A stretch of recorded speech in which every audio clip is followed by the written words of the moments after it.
The following program is an original production of WICC PBS Chicago. Tonight on In the Loop, climate of fear.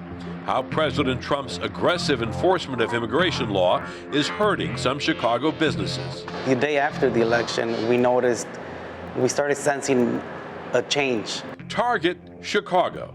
The president singles out the city's violence once again. But is his Justice Department backing off its investigation of Chicago police? In Chicago, more than 4,000 people were shot last year alone, and the murder rate so far this year has been even higher. This is not acceptable in our society. And exotic mounts. How an old world business has withstood the test of time. I started with birds, and then later on I went up, mounting bisons and African Cape buffaloes and lions and even several elephants. Stay with us for these stories and more tonight on In the Loop.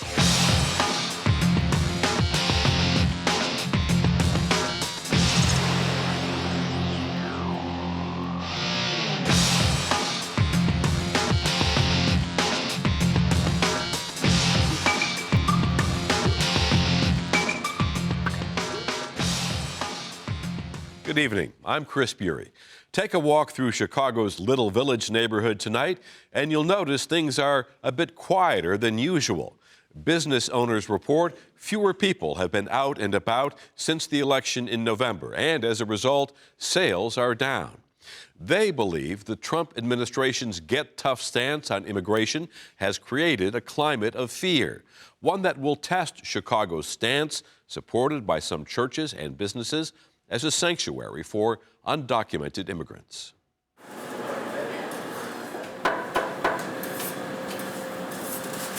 We were booming. Everything was going perfect. The day after the election, we started sensing a change. Little Village restaurant owner Eladio Montoya opened the doors to his eatery back in September. At first, it was like not believable yet what the results of the election. But little by little, we started feeling the fear of the community once things started evolving. Montoya says business has been down since November. We were expecting for things to get better after the weather, after Christmas, after people spending their money, and we are just not seeing that increase of the sales that dropped over the last couple months.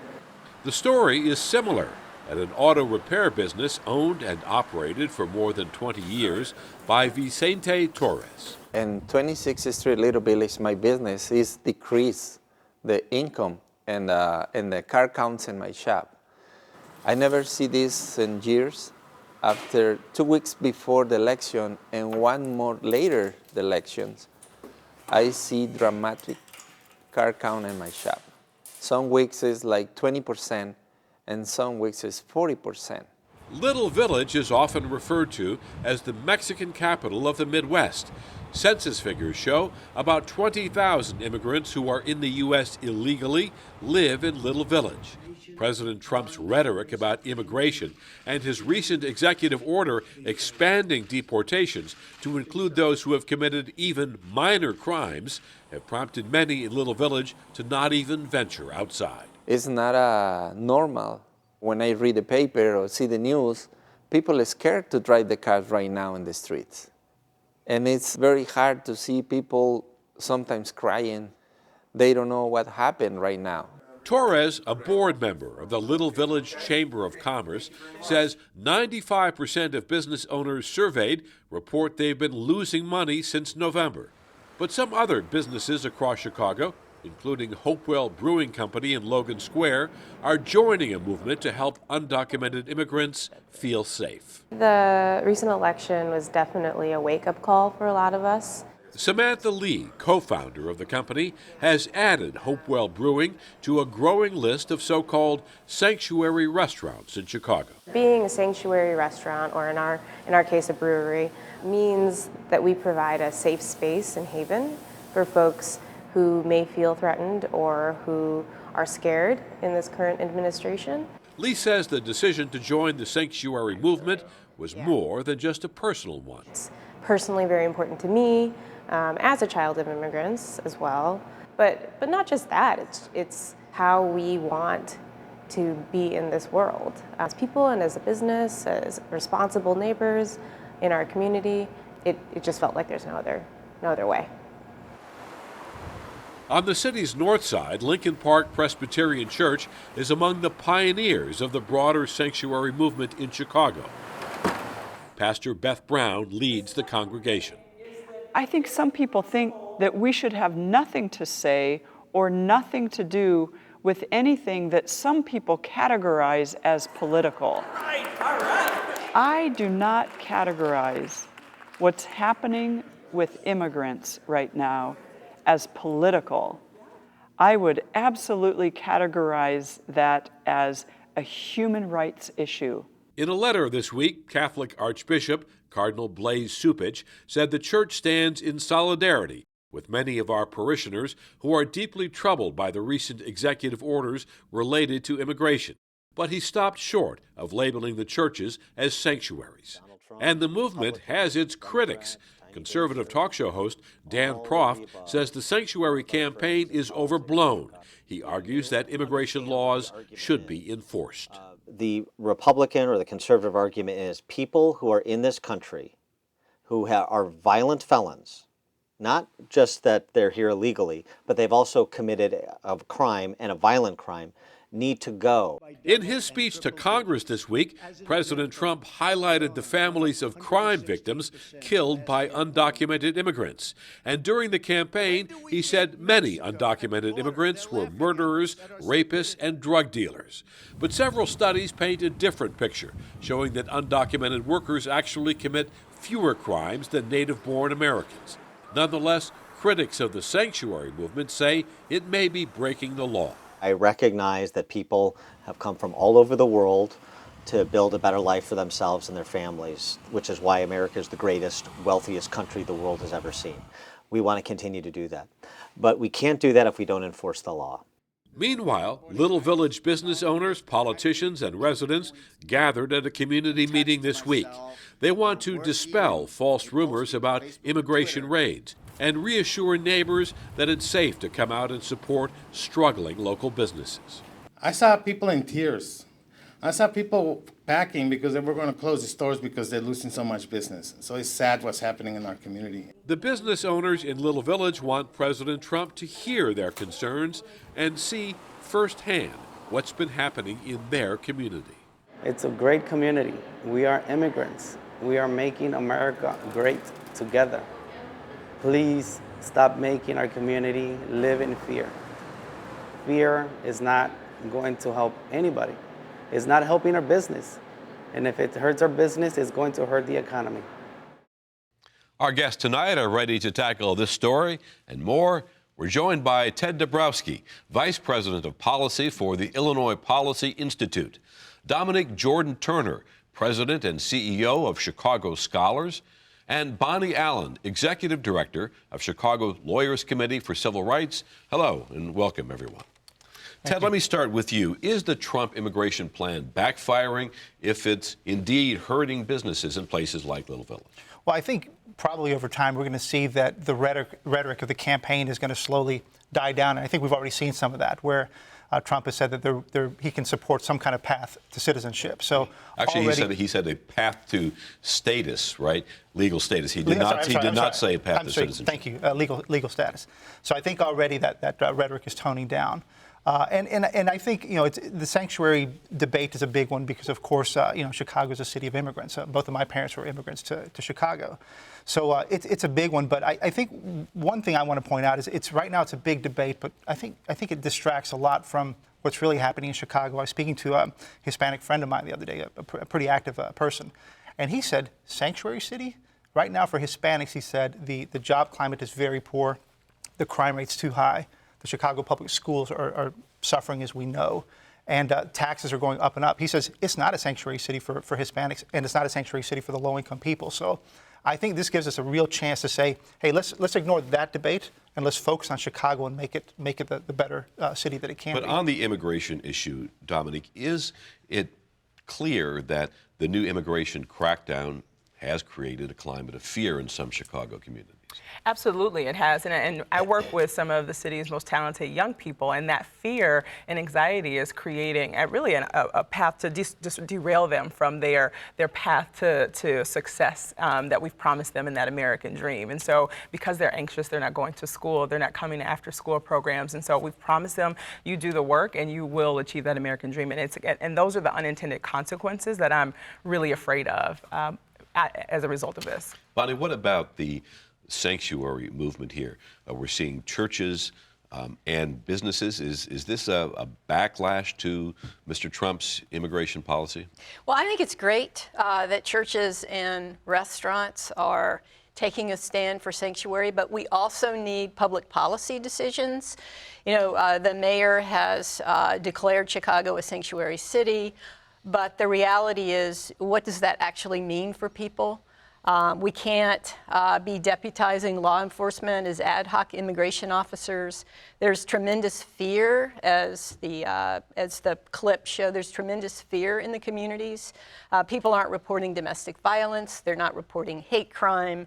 And so until there's public policy and there's some even stronger welcoming policy decisions made, we're not going to be able to fully live into the status as a sanctuary city. Chris, if I may add, I don't disagree with the comments. I think we have to take a look back, though, at Chicago.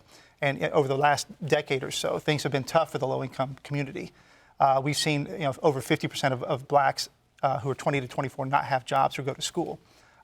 So I think we have to not mix the short-term impact of Trump's nomination with the fact that Chicago has been a really tough place for the non-loop workers. The loop is hot. It's doing really well. But when you go to the south side and the west side, that's not the same story. And I think that was the case before Trump. Trump's issue, of course, might fuel it a little bit, but I think we have to recognize that we had a big problem before that. But we are seeing some churches step into this, Dominique. What is their role here? Should they be risking breaking the law by protecting undocumented immigrants? You know, it's an interesting question. I think they should. I think I was pleased to hear Supage and the mayor and others to really take a bold stance, right? That is reflective of our values, not only as a city, but as a country. And that's my challenge with this, is it smells of racism, quite honestly. And so when we think about, some of the violence and all of the things that you talk about, Ted, I want to understand, what is this solve, right? What are we trying to solve? What's behind this? And at the root of it, it's jobs and education. And I think that should be the focus. I think this is a distraction on behalf of the president. I think we have to get to the root cause. But we're setting up an interesting situation because, as you said, Mayor Emanuel has called this a sanctuary city. Chicago Public Schools says they won't allow federal ICE agents, immigration agents, in without a warrant. Cardinal Supage has said that he's not going to allow agents in without a warrant to church property. So is Chicago setting itself up for a standoff with the federal government? Well, I think it's a great golden opportunity for Chicago to lead nationally. And it really boils down to, who are we? What are our values? What is our identity as a city and a state? And so the fact that we may be at odds with the federal government doesn't take away from our decision in this moment to claim our core values. But we've also heard President Trump, Ted, saying, basically threaten to cut off federal funding. Is Chicago putting itself at risk with this stance? Yeah, and I think that's the big thing. Nobody likes the federal government to hold the big stick over them, and so that's understandable.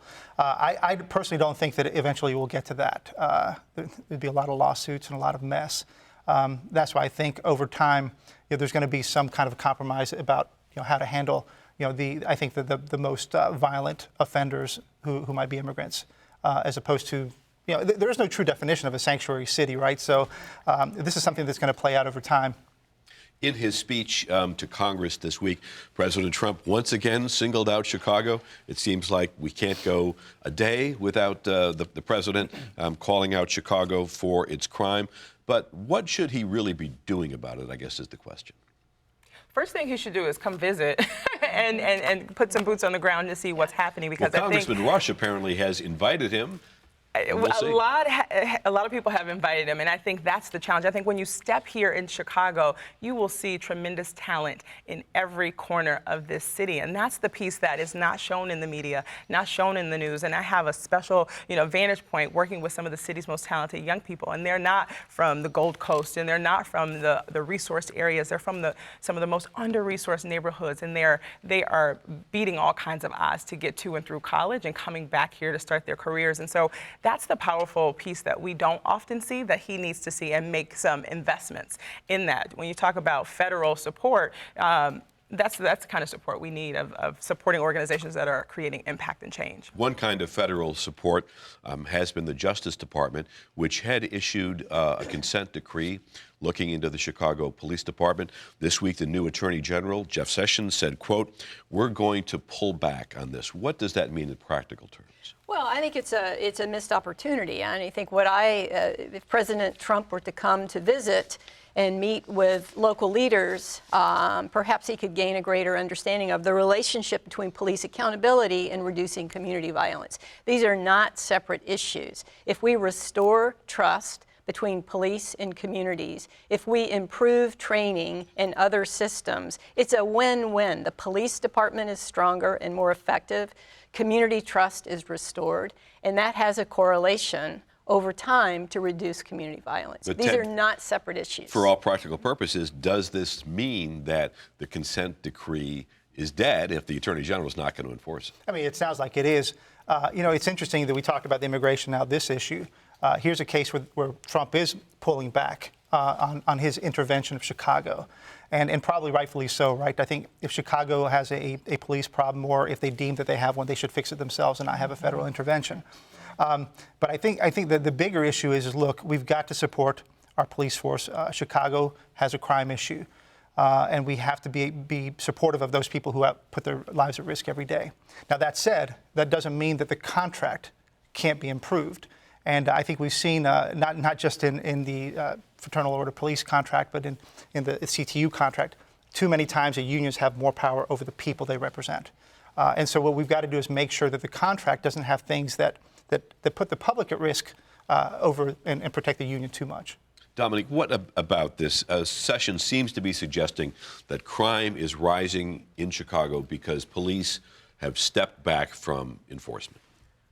Well, it's interesting. Even today's session, his reputation, credibility, and integrity, I think, is in question. And so I don't put a lot of stock there. But I think this boils down to a leadership issue. I have tremendous faith in the leadership of Eddie Johnson and some of the changes that he's superintendent and the changes that he's making. At the same time, I don't think that the answer to violence is more policing and criminalizing Black and brown communities. I think the answer to crime is a job, right? And underneath that is education. I think all roads lead back there. And so we can have intervention strategies, we can have prevention strategies. And I think we see so many people jumping on this bandwagon of intervention and more policing and criminalizing Black and brown communities. But if we do not invest in prevention strategies, 20 years from now, we're going to be talking about the same things. And so that's my position, is we have to have the strategies to give the resources and training to the people who need it the most. And policing and criminalizing those communities it's not the right answer, in my opinion. In both the Department of Justice report as well as the Police Accountability Task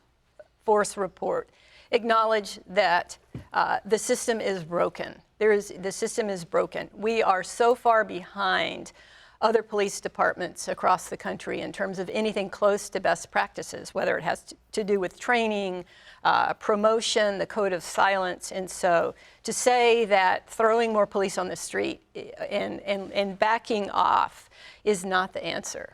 Mayor Emanuel has said that he's going to continue the reforms, but if the federal government isn't invested with the Justice Department, who's going to enforce those reforms if DOJ is taking hands-off approach to? Well, I think this is exactly the opportunity. I want to echo what Dominique said.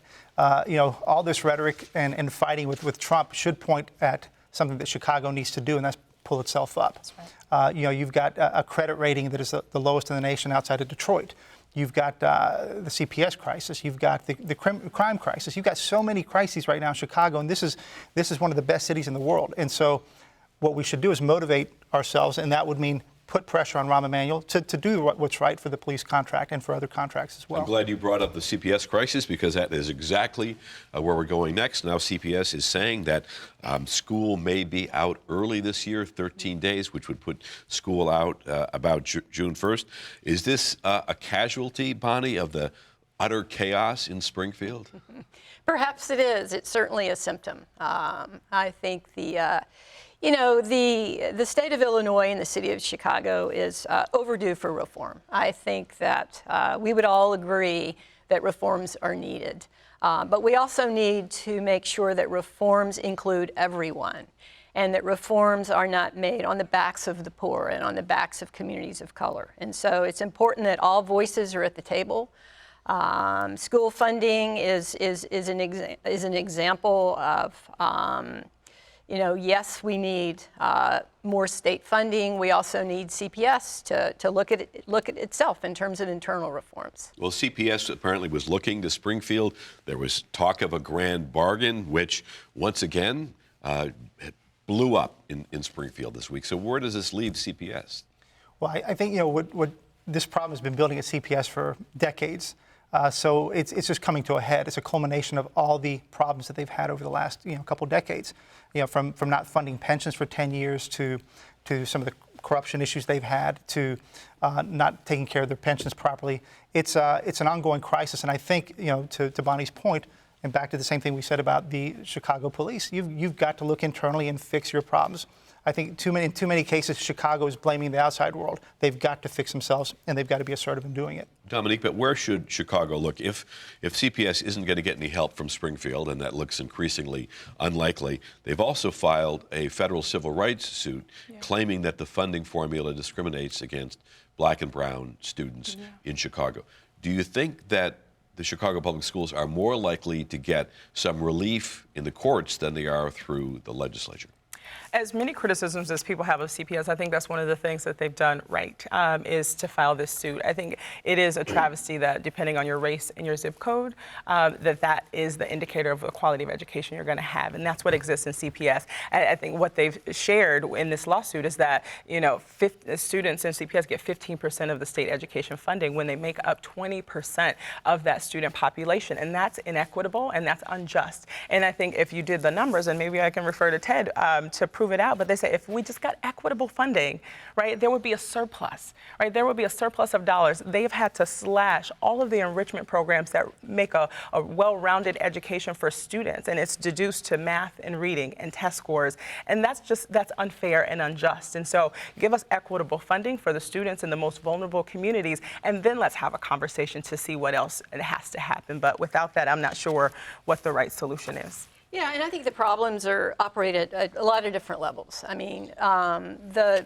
Illinois school funding formula is terribly outdated compared to other states. The demographics have changed, not only in Chicago and the suburbs, but in different parts of the state, and it hasn't been adjusted. We also know that the state spends 74 cents to educate Chicago's children compared to the dollar it spends to educate the predominantly white students outside of Chicago. Our kids of color in Chicago are worth more than 74 cents on the dollar. They should be, every child should be treated the same. The other thing, I lived in Mississippi for 7 years before moving back to Chicago several years ago. And, in Mississippi, you're used to being dead last and 50th. But when I learned that Illinois is the worst in the nation, 50th out of 50 for the percentage of education funding provided by the state, that's pretty horrifying. And it's not the Illinois that I believed in. Ted, you wanted to jump in. Yeah, just what's fascinating is, everybody's looking for money in education funding. And we've pointed out, look, if you're really looking for funding, you've got to fix pensions. You have got super amounts of money. Half of all money that goes to education outside of Chicago from the state is going to pensions. It's not going to the classroom. You've got almost 900 school districts with huge bureaucracies running them. And a lot of those superintendents have executive pay and executive pensions. That has to end. And if we could get that money to go, instead of there, to administrations and into the classroom and into the kids, we'd have a much better and healthy funding. On that note, we're running out of time, and good luck to parents and students. Thanks to our guests, Ted Dabrowski, Dominique Jordan Turner, and Bonnie Allen. As we know, Chicago is a city of immigrants. Tonight, we return to the story of a man who arrived from Poland with only a few dollars to his name and built a business whose products will live on for a very long time. Taxidermy is it's a trade, and it's also a form of art to preserve any living creature, and that could be from butterfly, little reptile, fish, to a large animal. Taxidermist George Swiderski works with animal hides, mounting them on mannequins and adding sculpture details to help enhance their lifelike features. He's among just a handful of taxidermists still operating in the Chicago area. The founder of Old World Taxidermy in Palatine has been mounting animals since coming to the U.S. more than 50 years ago. When I came to America, I thought I entered a paradise. All the opportunities and availability and different culture, and I was just mesmerized. Couldn't speak one word of English, obviously.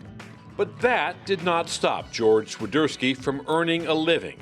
He came to this country with a skill for hunting and a talent for working with his hands, and Swiderski put them both to good use. Hunting was always my family culture. Since my dad, he was a forester, I would go pheasant hunting, and I would love to maybe mount a pheasant and hang him on a wall and so on. Well, it was expensive to take and have it dismounted. So I told myself I will do it my own, and that's how I started. In this 3,000 square foot workshop and showroom, George Swiderski has created a true animal kingdom. The space reflects his love for hunting, art, and photography. There's a lot of birds and a large game pieces. I would say probably there would be around 400 different taxidermy pieces. I started with birds, and then later on I went up, mounting bisons and African Cape buffaloes and lions and even several elephants. At one time, I was told that I probably had the largest ornithological collection. I had over 1,000 mounted birds from all over the world. A big part of his business is mounting trophies for hunters, but other customers ask Swiderski and his taxidermy team to preserve pets that have been a big part of their lives. We do also pets, cats mostly and dogs. One client, she lost already a couple dogs. That's so personal that they decided, to have them preserved. Swiderski was able to turn his passion for hunting and his skill with his hands into a rewarding business.